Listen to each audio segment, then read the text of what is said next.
Some big changes coming to Twitter after facing criticism for temporarily locking down the account of Rose McGowan. Twitter CEO has announced that they must do a better job of preventing online abuse.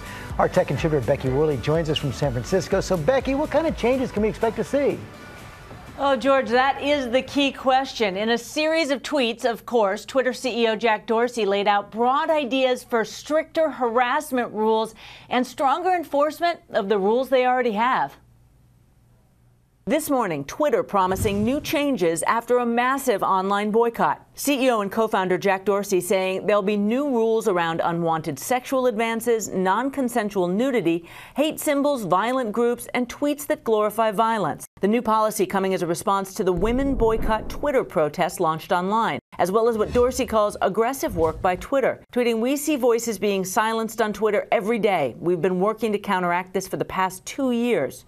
Adding, "Today we saw voices silencing themselves and voices speaking out because we're still not doing enough." The boycott and backlash coming after actress Rose McGowan was locked out of her account while speaking out against alleged sexual harassment by producer Harvey Weinstein. One of tech's leading reporters telling us overnight that Twitter is in peril if it doesn't change its ways. Well, you can say all you want, we're against bullying, but if you don't put tools into place that are effective, it doesn't matter. And Twitter's got to figure out a way to get control of the platform, I think, if it wants to be an ongoing, viable communications platform that isn't a cesspool. Twitter's been battling increased numbers of trolls, with women targeted in vicious online harassment, including Leslie Jones, who even left the service after tweeting about free speech and saying there has to be some guidelines. If it gets toxic enough, people will just stop using it eventually, and it'll die a very quick death. A lot of people are going on Twitter diets. A lot of it right now, if you go on any of your feeds, it's all fueled on hate and disagreement.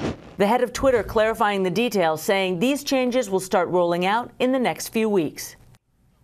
We reached out to Twitter, but they say the tweets stand for themselves. George, no exact timeline or specifics on the new rules have been announced yet. So it's so hard to know if this is even feasible, if there's any way you can really regulate speech like that on Twitter. Twitter's really come of age, George. I mean, they say millions more active users. They're citing double-digit percentage growth from last year. And think about it, from the tweeter-in-chief to real-time news on local events during disasters, it's a really relevant place. But your point is so acute, taming the hundreds of millions of users with artificial intelligence and employees trying to sort through abuse reports. Good luck with that. Well, we'll be watching. Becky, thanks very much. At least they've got to give it a try. Yeah. Anything would help.